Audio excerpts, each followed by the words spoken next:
Okay. So, hi everyone. Welcome to a trip around las Americas. You guys have booked your ticket, so this is why you guys are here today. I am Diego Gonzalez, the student coordinator of affairs for Isla, and I'm here accompanied with Daniela Vivar. Daniela, would you like to introduce yourself real quick? Hi, everybody. My name is Daniela. Thank you very much for being here. This is our last event to celebrate Latin Heritage Month. So thank you very much for joining us, and thank you for the co-sponsor, Isla, Mexiculture, and Acedome for being here and being part of this event. Please stay until the end. Remember, we have a raffle, Amazon gift card, so please stay until the end of the event. Thank you, Daniela. So yeah, as she mentioned, we also have Acedome and we have Mexiculture. So I would just like Luis, if you like to introduce yourself right now. Luis. Hello, everyone. My name is Luis Mendez. I'm the president of Mexiculture. It's nice to see you all. Thank you, Luis. And we also have from Acedome, Alexa. Alexa, would you like to introduce yourself right now? Hi, good afternoon, everyone. My name is Alexa Eusebio. I'm the president of Acedome, and I'm super excited and thankful to see so many faces. I hope you guys enjoy the event, so thank you so much. Thank you, Alexa. So for today, as we mentioned, it's gonna be a trip. That's what we wanna do this event for you guys to feel a little bit like you're on vacation mode right now. So I will first start with presenting to you guys about Ecuador. So let me share my screen real quick.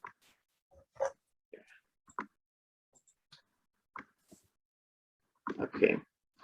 So hi everyone again, welcome to Ecuador. I'm gonna be your tour guide for today.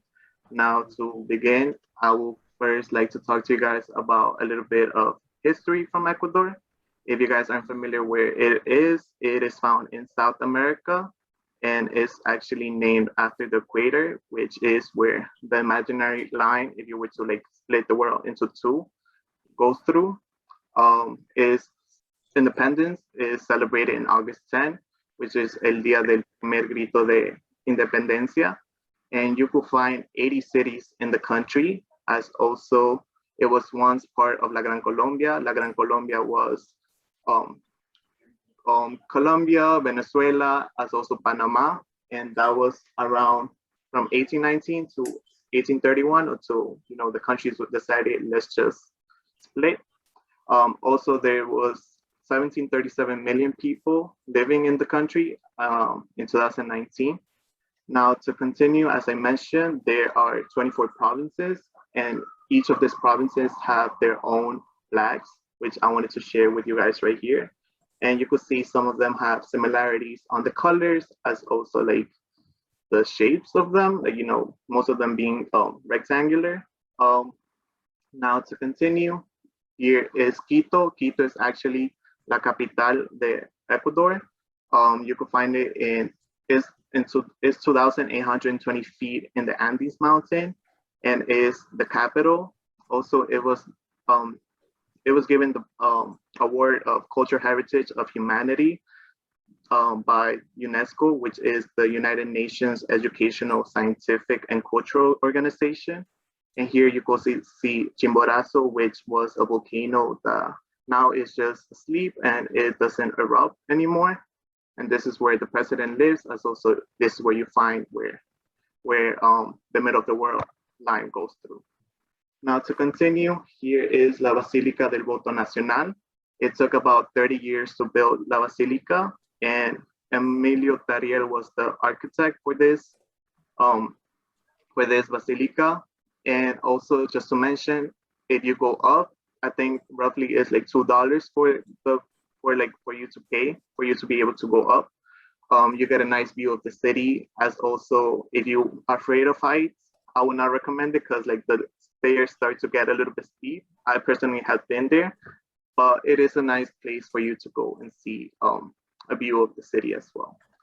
Now to continue, here is El Panecillo. El Panecillo is the angel right here that you see.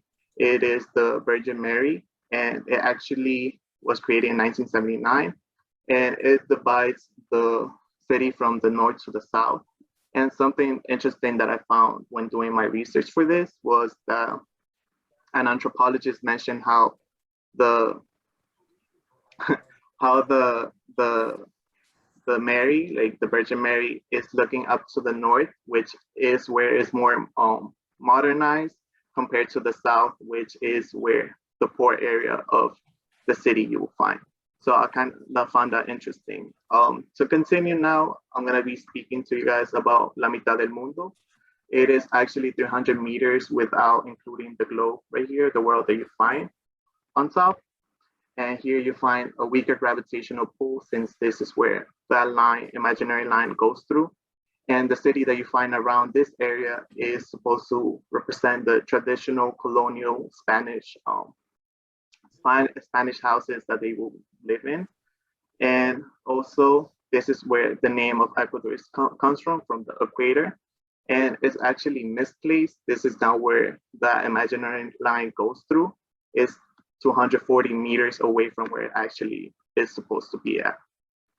Which now takes me to Cuenca, Ecuador. Now we're in Cuenca, where I'm from. So if anybody's from Cuenca, like I'm here representing, shout it out in the chat. Here it is located in La Sierra. It is in the province of Azuay, and is located 8,517 feet from the Andes Mountain. Here you could also see La Catedral. These are the domes that you see right here. And it's actually divided by the river Tomebamba, which divides the city from like the old part, which is right here where I'm showing you guys, and then the new part, which is a little bit more modernized. Here is El Parque Calderón. El Parque Calderón like is for people watching. This is more like just for you to sit down and just enjoy the environment. And here you can actually see La Catedral. This is the front of it. This is the new one. Behind me, I have the old one, which is supposed to be around here, which you guys are not able to see it. But right now, this one is not used for like any religious worship, but it's more for like a museum. And actually, there's 8 pine trees found planted here in El Parque Calderón as well. And a fun fact also is that La Catedral was actually the new one that I'm showing you guys right here. It actually was never finished. It's supposed to have two little towers right here, but because of miscalculations and something that they found on the land, they never finished it, because if they were to have done it, it would have collapsed. So to continue with that, here is Turi. Turi is a place that you will go if you want to see a better view of like the city itself. Especially, it's better to go like in the nighttime, because you will just see the city light up. And here's also a little activity that you guys could do, is a little swing that like you swing on top of like kind of like the city, and you also get a better view of like what Cuenca is. And to continue with that, we have Cajas National Park, which you could find through the route that takes you from Cuenca to Guayaquil.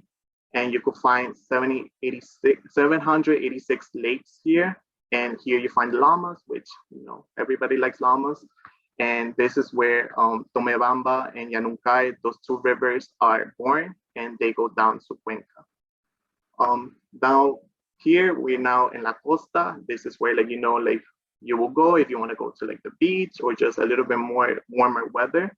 To continue, Guayaquil is its own province, Guayas, which it has its own flag, which you can see right here.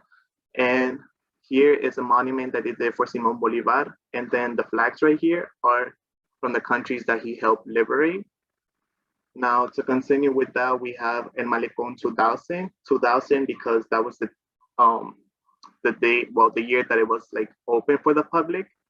And also here is Guayaquil is where you will find like the airport that like helps you, you know, if you're coming from international, or just even like if you want to go to Galapagos, this is where you will go to for you to be able to go there.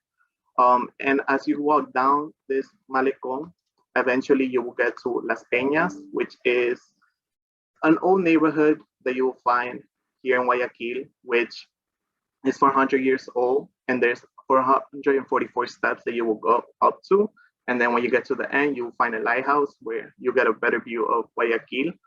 And also, if you're going up these steps, you will find some bars if you ever just need to like stop, grab a drink. So it's a nice place for you to just go and chill as well. And then here we have Galapagos, which is not in Ecuador in its country, but it's like, it's still part of it, but it's a little island next to it. And there's roughly about 25,000 residents living here.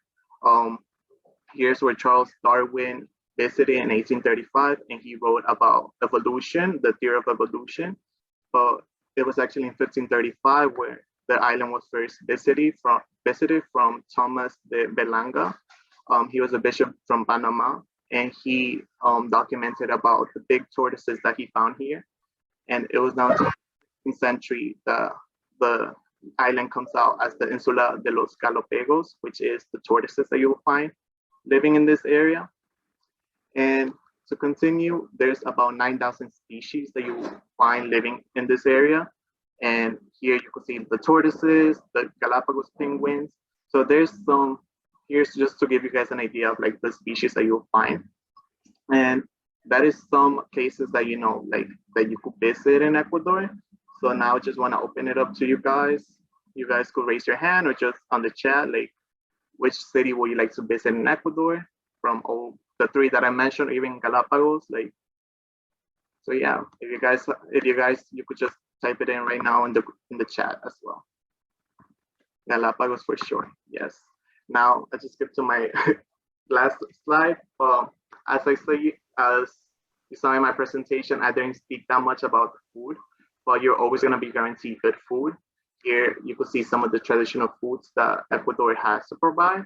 We have chalafán, as also hornado, encebollado, ceviche, and also locro de papas. And we also have humitas and tamales as well. And for breakfast, un bolón. That will be all for me from Ecuador. I hope you guys enjoyed this trip I took you guys in. And now we're gonna be moving on to Luis, who's gonna be speaking to you guys about Mexico.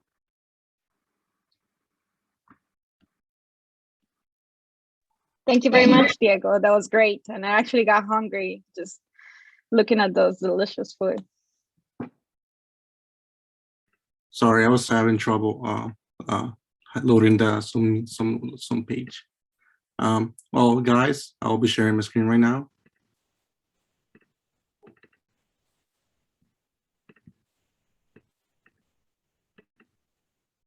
Wait, wrong. Okay. So hello, guys. This is Mexiculture. I'm Luis Mendez. I'm the president of Mexiculture, and I'll be taking you guys through a trip through Mexico. Just to start off, I would like to clear up some misconceptions. I know that Mexico is a very broad place, and they tend to mix information of it, just like the Native Independence, which is September 16, which was recently passed. And a lot of people here believe it's Cinco de Mayo, since this is the most celebrated Mexican holiday in the United States. So just to clear that up, it's in September 16. Also, Mexico is portrayed as a very dusty, dry area filled with cactus, but in reality, Mexico is a very diverse place. As shown in the picture, that's a beach in Mexico in Oaxaca, Manatepec, Oaxaca, to be more precise.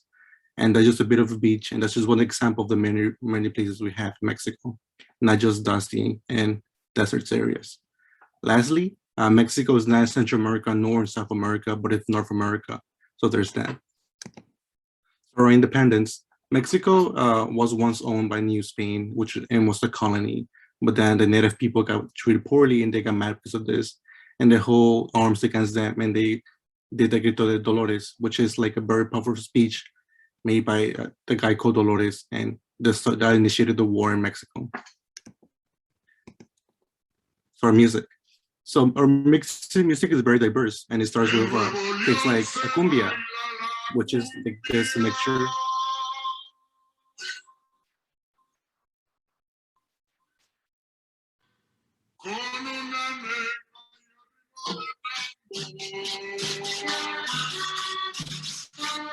So Mexico is there's some places like Nuevo León, which are very influenced by cumbia. And this type of cumbia comes from Colombia.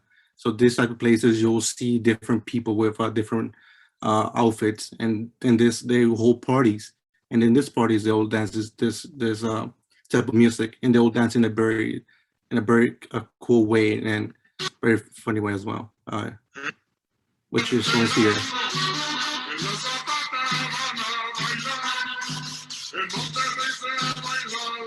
Next, we have a more traditional outlook to like the cumbia type, which is for a very famous group, is called Los Angeles Azules.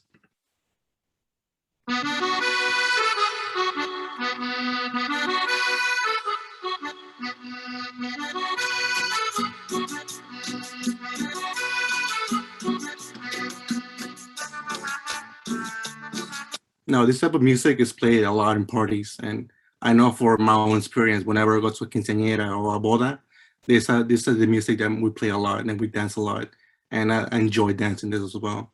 And next, we have the most recognized, I would say, type of music that we have, which is more like norteña and type of like old music, mariachi from Vicente Fernandez.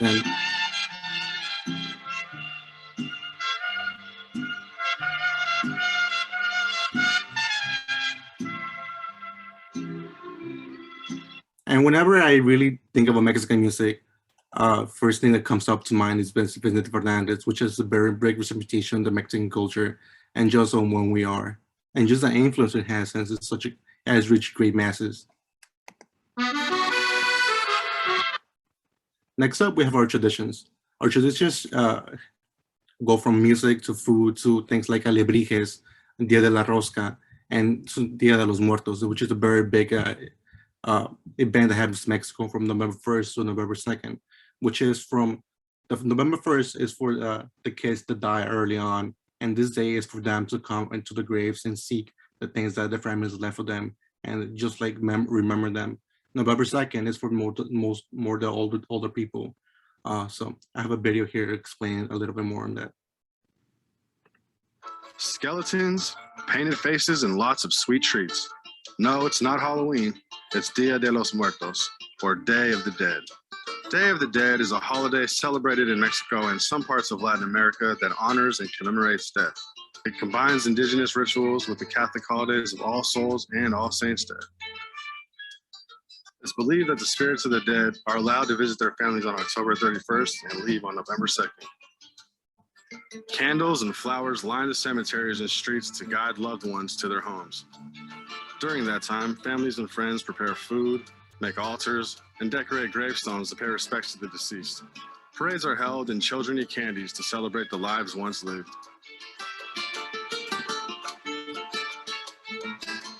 So that was just a very small glimpse of the Dia de los Muertos. I know that Disney made I'm pretty sure it's Disney, unless I'm wrong. They made a cool representation of the movie Coco, which I really loved, and it's very cool to see that. Skeletons. Next up, we have our landmarks. The first thing you can see in the top left is Chichen Itza, which is in Yucatan, Mexico. It's like a pyramid that was made by the Aztecs, which is very cool. Next up, we have La Basilica de Guadalupe, which is in Mexico, DF. Is one of the most visited sites in Mexico and very cool. Next, we have La Ángel de la Independencia, which is a statue in the middle of the DF, which is very circulated through the whole city. And next, in the bottom left, we have the Cenotes dos Ojos, which is like Chapala Lagoon that is in Tulum, Mexico.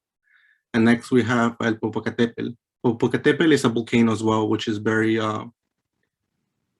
honored for some reason. And then it's in Puebla.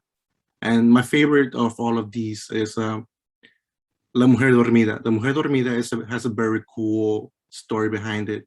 And it goes something like, there was this couple and the leader had a daughter, and the daughter had this boyfriend, you can say a partner. And one day the guy went into war and when he come back, the father had told the daughter that that guy had died. So the daughter went to the top of the mountain and just waited for him, and she died. And the guy went to look for her, and when she found her, she was like in this position.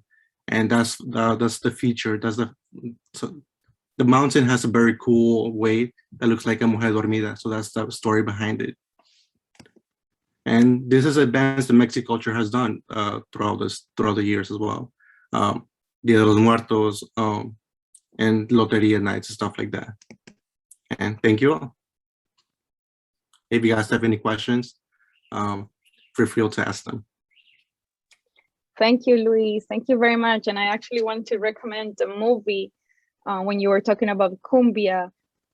It's on Netflix and it's called I'm No Longer Here. And I think it's very beautiful. And so totally recommend it if you guys want to learn a little more. Yes, that was the song that was playing right now. That was based on the movie, and that was the movie behind it. That was the movie we saw last semester, which is very cool as well. Yeah, very cool. What is my favorite city in Mexico? Oh wow, I actually grew up in the city, so I have a lot of fond memories of it. And just going through Central de Abastos, which is a very big place, which is like a massive market of goods and things like that. So I have very fond memories of that. You guys want to comment what is your favorite Mexican food? And besides tacos, I think is everybody's favorite. That's right. Semitas are so good. Different. I agree with that. Enchiladas, tamales, yes. Torta de lengua, yeah. Flautas, mole, love mole. We will have this event on person. I guess we will have a little food. Right. Pozole, love pozole.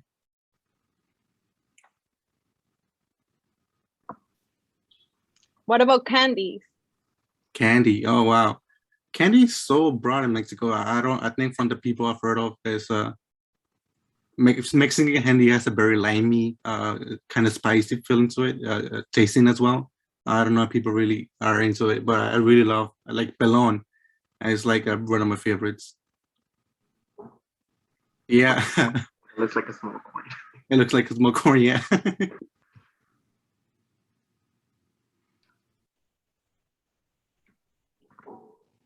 Well, thank you guys.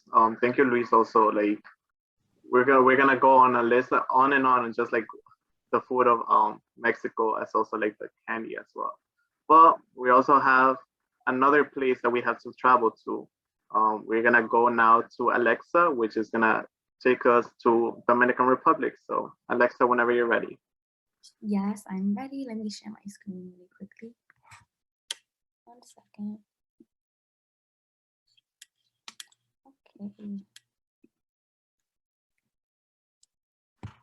Okay. Just wanted to make sure if everyone on the e-board is here, we're good to go. Okay.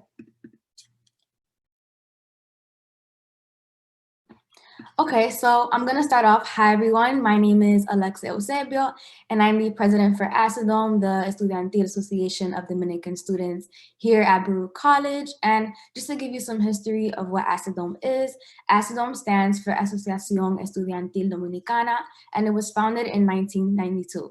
And we were built upon 3 principles when creating ASADOM, which is culture, excellence, and unity. So we're gonna go on and speak a little bit about what the Dominican Republic is, and a quick fun fact. So a fun fact is that the only flag in the world to have Dios, which means God on it in Spanish, is the Dominican Republic. So it has Dios, Patria, and Libertad. And it's just a signification and a symbolism as to how our religion roots are very deep in the Dominican Republic. We believe heavily in God, and it's something that we wanted to show you guys so you guys can know a little fun fact. So I'm going to move on to the origin of the Dominican Republic and how it came about. So in the mid-7th century, there were Taínos, which is now known as the Dominican Republic. And then Christopher Columbus sailed the ocean and he went around the world. And supposedly he discovered America, which we know that's not what happened. But he arrived there in the island in 1492, and he named it Hispaniola, which is the island that we know that is connected between Dominican Republic and Haiti, which they both share an island. And after that, Dominicans have become a mixture of African descent, Taino, and Spanish colonists, because the Spanish colonists mixed with the Tainos that were already there, also with African slaves that were brought to the country, which is why we're a mixture of all three, which is why you see Dominicans are often different colors, light skin, dark skin, etc. We all come from different shades and tones. So that's pretty much a description of how the Dominican Republic came about. And yeah. All right. Hey, everyone. I'm Shirley, and I'm going to talk a bit about the Dominican Republic history. So in 1697 to 1821, Spain took control of Santo Domingo. And then in 1822, the Haitian president, Jean-Pierre Boyer, he invaded Santo Domingo. In 1844 was the Dominican War of Independence to 1856, and 1863 to 1865, the Dominican Restoration War between DR and nationalists in Spain. So in 1904, US President Theodore Roosevelt implemented the Roosevelt Corollary. In 1930, I'm pretty sure many of you know about the rise of dictator Rafael Trujillo. He ruled for 30 years until he was assassinated. And he went against many human rights, murdered many people. It was a crazy time in Dominican history. A good movie on it is The Time of the Butterflies with Salma Hayek. It's really good about those times, but yeah. So then 1965 was Dominican Civil War, and then 2020, the Dominican Republic's economy has prospered currently. Hi everyone, my name is Samantha. So the Dominican Republic is located in the island of Hispaniola, and it shares its land with Haiti. It's actually the second largest island in the Caribbean. And the climate is usually in the 80s to 100s, depending the season. And there's always some random refreshing rainfalls. And then in the next slide, we can see that its major cities are Santo Domingo, which is the capital, Santiago, and Puerto Plata. I'm actually from Puerto Plata, and I think it's a place that you must visit if you're ever in the Dominican Republic.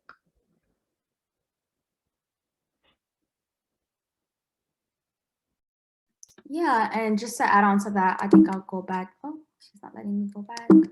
Okay, well, the population is 10 million, so there's a lot of people that live in the Dominican Republic. And just to give you an idea of some of our historical places, we have the Basilica Catedral of Santa Maria la Menor, and it's the first cathedral that was built in the Americas, and it's located in Santo Domingo, and it's 500 years old, which is a very long historical place to go to. And then we have La Fortaleza San Felipe, and here it's located in Puerto Plata. And this fort was created to protect the city from pirate attacks in the 16th century. And next we have Fortaleza Osuma, and it's located in the capital, Santo Domingo. And the stone was built to protect Santo Domingo in 1502 from wars that have been happening for centuries between Haiti, etc. And it served as a prison later on. So it served from something to protect Santo Domingo to then something that became into a prison that they utilized. And then we have Altos de Chabón, and it's located in La Romana, which is another place in the Dominican Republic. And the village was built based on a Mediterranean style. It follows European styles of the architecture, and now it's known as a great village where you can go to. They have a lot of restaurants. It's a great tourist place that you can go to and take pictures, beautiful flowers, beautiful architecture and buildings. So you guys should definitely check that out if you're going to the Dominican Republic. And then I'll move on. So just to speak about tourism. So Dominican Republic is known for its tourism. It's how we generate our money. It's how Dominican Republic makes money. So we have so many great places. And what's amazing about the Dominican Republic is that we're known for having very great all-inclusive resorts. So if you don't know what that is, it's a resort where everything is included, food, amenities, anything that you can think of, it's all inclusive. So you pay a certain price and you get to stay at that resort for however long you desire. And well, of course you have to pay for it, but however long you desire, and then you get all the food and stuff that you want. So some great places that you should look into visiting is Punta Cana. I was there this summer in Bávaro. It was amazing, amazing. The food was great. The water is crystal clear. Everything is super nice. And the culture is just very welcoming. When you go to these resorts, the workers are always so ready to have fun with you, play games. They always have like shows in the resorts where you can sit down and have fun, watch different shows of people doing gymnastics, or have like a Michael Jackson show where they often have, which is really fun. And then we have Samaná, which is also a great place to visit. We have Isla Saona and Juan Dolio. These are all amazing places. The good thing about the Dominican Republic is that a lot of these resorts, they're very affordable, although they look very luxurious.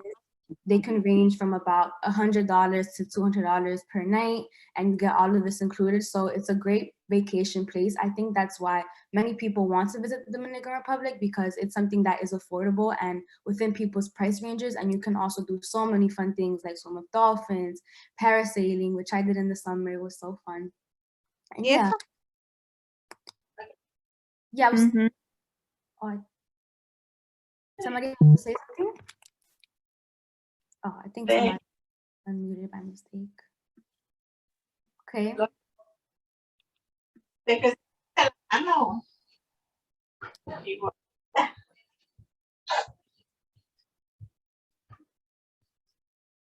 me see. Okay, well, I'll keep on going. So these are some must-try Dominican foods. So first off, we have sancocho, which is meat stew. And it pretty much is like soup that has everything in it: meat, potatoes, sometimes even plátanos. You just put everything in there, but the taste is really, really good. I recommend you guys try it if you can. Then we have tostones, which is fried plantains. Plantains is like a dish that is well known in the Dominican Republic. It's what many Dominicans like to eat, and you can do it in different ways. You can do a mangú, which is the fried plantains. Oh no, it's the plantains that are mashed. And then we have, of course, the fried plantains where you fry it, and then you can use any sauce on it, ketchup, etc., which you want to add. And yeah, and then we have mangú with tres golpe. And here, this is a dish where we have salami, eggs, cheese. The tres golpe is the other things on the plate, which is super good. All these different foods combined together, they taste so, so good. So if you guys have a chance, try it out. If you like onions too, you can put some onions, sprinkle it on top. It'll taste even better. And then we have mori soñando, which is, some people might think that this tastes bad, but it's actually super, super good. It's orange juice mixed with milk, but I promise it's really good. If you go ahead and go to a Latin restaurant and you ask for this and you try it, you're gonna see that it actually tastes really, really good. So yeah, I'm gonna move on and pass it on to Kevin to talk more about Acidom. What's going on? What's going on, guys? My name is Kevin. I'm the vice president. You see, I'm outside. I'm in Dykeman. What you mean? But anyways, yeah. So Acidom, it's Dominican Student Association. We're all about like having like, relevant events for like what is important to the Dominican culture. Stuff like we have a Domino's tournament. We have like Carnival that celebrates Dominican Independence Day, stuff like that. And it's welcome to all students, whoever wants to celebrate and learn more about the Dominican culture and stuff like that. And like we always have the 3 principles that we have, and we make sure that we stay true to that. And again, all of our own cultures are invited, as long as we're willing to celebrate and have a good time and get lit. So right now, I'm about to put y'all to a test. It's Acidom trivia time. I want you guys, we're gonna have 3 questions. It's like multiple choice, whatever. I want you to spam the answers in the chat. I'm gonna be looking out for who gets it right or wrong. I'm gonna be on your ass. But anyways, let's go.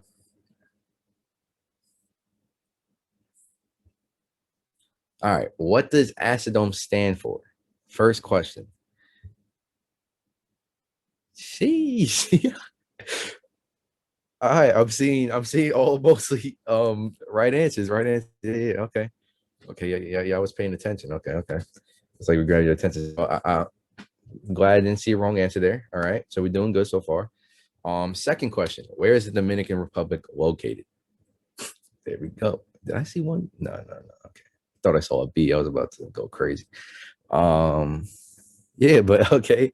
It's the Caribbean. I think that was a very easy one. These are simple questions, you know what I'm saying?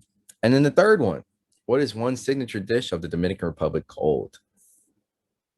Nah, I swear to God, I seen a C, bro. No way. But anyways, yeah. Okay, he said just kidding me. But yeah, it definitely is mangú. I just typed in the chat earlier. Mangú changed my life, man. When I tried that, I'm like, yo, come on, like it tastes too good. But yeah, that's everything for that part. Acidome. Hopefully, you guys check us out more. Follow us on at Acidome Baruch on IG and stuff like that. And yeah, we like to bring the Dominican culture, and you know what that is. We always like to have fun, get lit, and celebrate.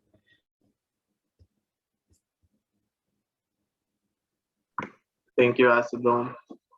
So that was all the places that we had for you guys to travel to. Now we're gonna move on to our raffle. So to see who wins a gift card. So Daniela will be in charge of that right now.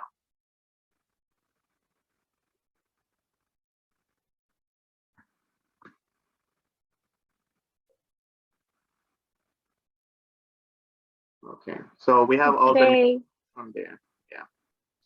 do you Go ahead. guys see the screen? Perfect. Let me know if you don't see your name. Type it on the chat, please. This is the list that I have, so if you don't see it, please let me know.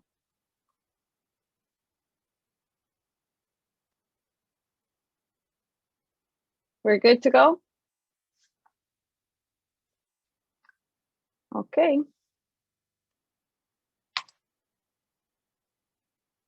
We're gonna do 4 of $25. 4 Amazon gift card of 25, and we have the first winner, Gerardo Sandoval. Woo! Are you here? I'm here. Okay.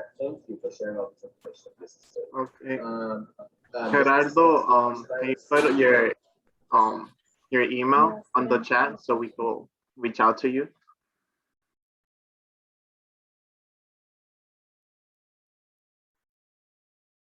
I'm Daniela, also you're going to mute. put my email just in case you, if I don't email to you, you can email to me. You can say, hey, my gift card. Don't be rude though. Don't be like, hey, what's up? Where's my? And our second winner is Jose Cruz. Are you here? Yes, Yes. I'm going straight to Okay. Amazon after this.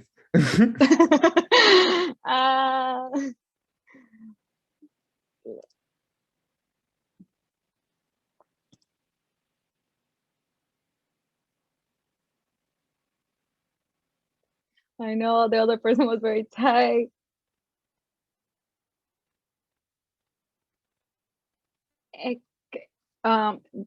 Ekaterina, did I spell their name wrong? Or I'm correct. Please let us know if you're here.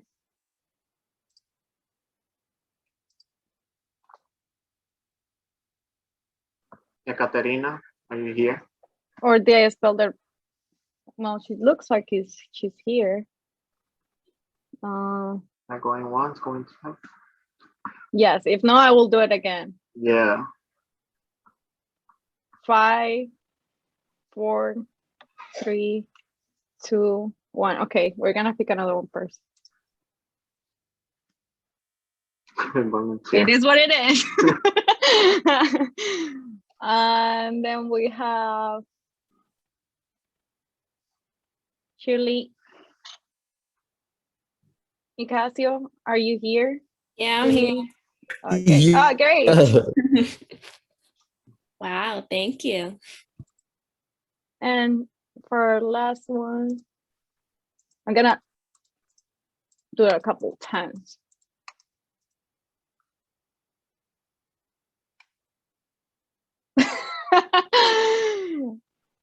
This was the same person that I was close before. Yeah, I was very close. Well, now you get it. Yeah, Don't forget to put your email on the chat so we can reach out to you as well. And I'm going to leave mine.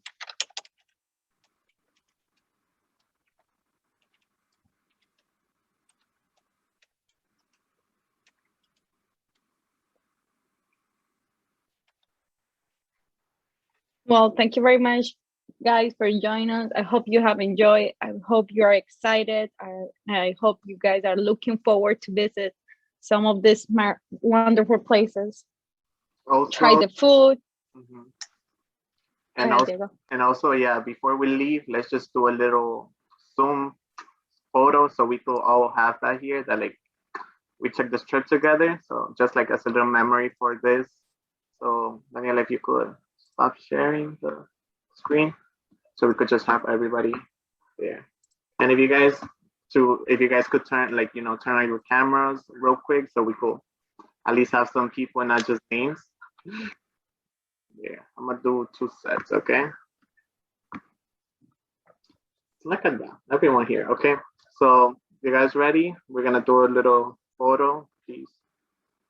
Pónganse bonitos, okay? Okay, 1, 2, 3. And then I'm gonna do another set from like, we have another group. Okay, other side, like guys, okay, we just got names up here. Oh, whatever, it's just 1, 2, 3. Oh, shoot, hold up. And then just one more. Okay, we don't have nobody here showing their faces. Oh, there we got one. Okay, there. Okay, thank you guys so much for joining us. I hope you guys enjoyed. And if you guys like this event, hopefully maybe next year they do it again. But yeah, thank you guys again. I hope you guys enjoyed it, and we'll see you in our future events. Don't forget to follow us in our social medias as well. Isla's still doing some events, Asadom as well, Mexiculture for sure, you know. Well, yeah, thank you guys for joining us, and I hope you guys enjoyed it as well. I'll see you. Thank you. You're welcome. Have a good day. Yeah. Peace out.